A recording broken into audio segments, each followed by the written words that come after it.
Hello, my name is Sophia Muking and my metric numbers is 278181. Today I want to talk about project life cycle. The project life cycle have 4 phases, which is initiation, planning, execution, and lastly closure. The first one, initiation. Before main a project, you need to identify the business need, problem, opportunity, and brainstorm ways that your team can meet this need. Solve the problem and seize this opportunity. The step of the project initiation, which is undertaking a feasibility study.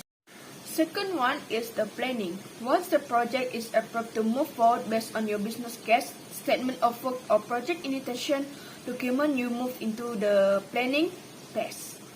During this phase of the project management lifecycle, you break down the larger project into smaller tasks, build your team, and prepare a schedule for the completion of assignment.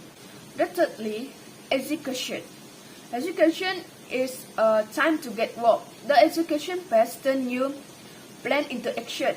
The project manager job in the phase of the project management lifecycle is to keep work on track, organize team members, manage timelines, and make sure the work is done according to the original plan.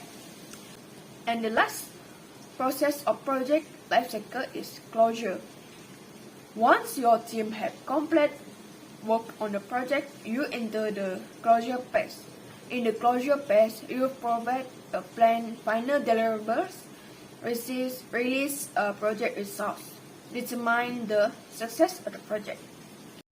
Next, I will talk about the activity involved during construction project, which is have 11 activity that I found. Firstly, marking and grading. Secondly, execution.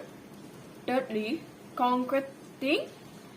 Fourth, carpentry. And next, brick masonry. 6, plumbing. 7, welding. 8, electrical. Next is roof laying, 10, glazing, and lastly, finishing. Firstly, we will talk about the marking and grading. Marking is the one of the first construction activity, which involve marking the area of the plot for the references. This helps the workers to always be able to arrange themselves in terms of the workspace. Secondly, execution. This is a very broad term. There are several different types of construction activity in execution. In general, the term involves moving earth or rocks out of a certain area to prepare it for construction. Thirdly, concreting. It is often used for the base of building, for road, bridges, pipes, and many applications. One of the reasons it becomes so popular in the construction industry is that concrete is easy to make in the large quantity. Next, carpentry. The carpentry is general cutting and installation of the material that will be used for construction of a structure.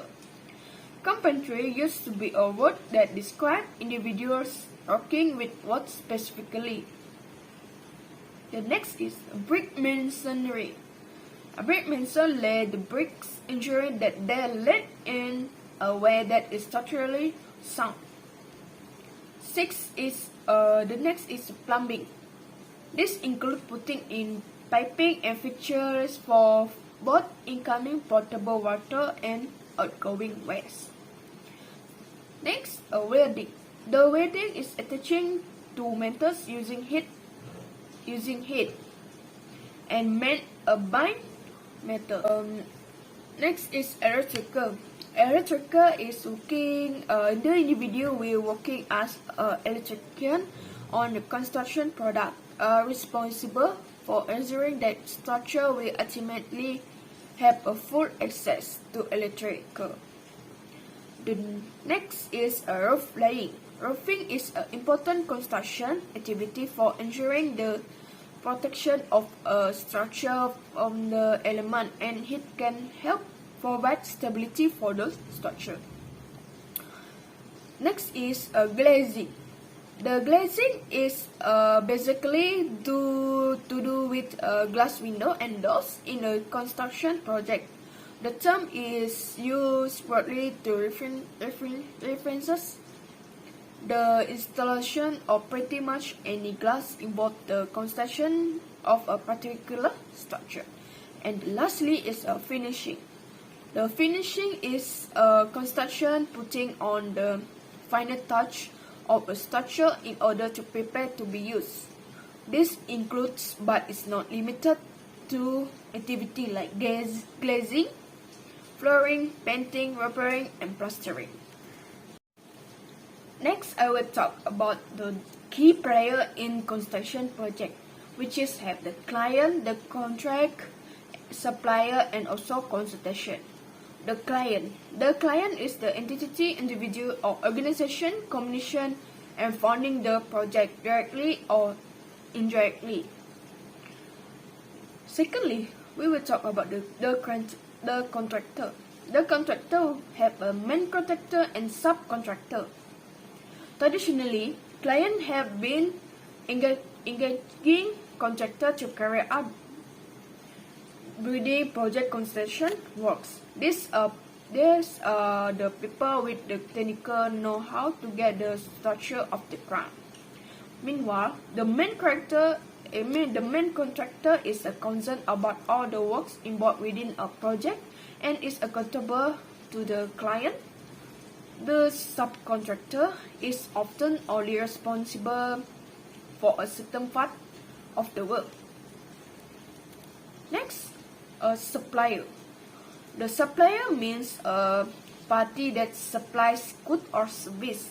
In construction, the goods includes any material that go into a built structure, while service refers to all different work packages agreed upon by different parties pertaining to the development of the built structure.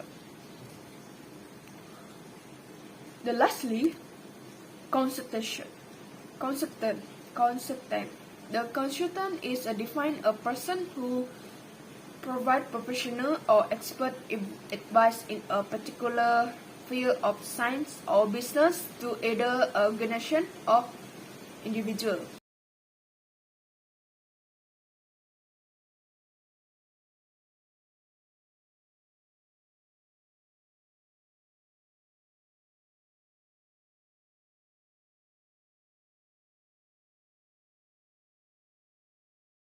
Talk to your team. Identify by name all the individual and organization involved in each deliverable or task and describe the responsibility in detail. Next is identify risk. Determine the risk involved in your project. Think through what you will do if something takes too much longer than expected, or if its cost end up being much more than you initially anticipate. The next is create a budget. Attached to your list of milestones and deliverables should be information about the project cost and estimate budget. Next is add milestone. Use your list of deliverables as a framework for adding milestone and tasks that will need to be complete to accomplish the larger goals. Lastly, set progress reporting guidelines. This can be monthly, weekly, or daily reports. Ideally, a collaborative workspace should be set up for your project online or offline where the party can monitor the progress. Next, I will talk how to run a successful construction. First, prioritize customer service. When hiring employees, it is important to determine whether or not they have the necessary contracting skill. However, almost as critical is ensuring that they can provide quality customer service. Secondly, stay involved. This step comprises two parts. First, no matter what, you must remain available to your customer. Construction can be confusing process for those are not familiar with it. So, your client may have questions or want to be clue on how things are going. The more things you set aside to hear them out and elevate their concern, the more comfortable they will feel the hearing. Don't cut corners. It might be tempting to go with less expensive material, but it's important to keep in mind that often saving now means spending later. Make sure that all the equipment you work with is up to task that can withstand the test of the time. And lastly, be organized. Finally, keeping everything in order is crucial to running a smooth business.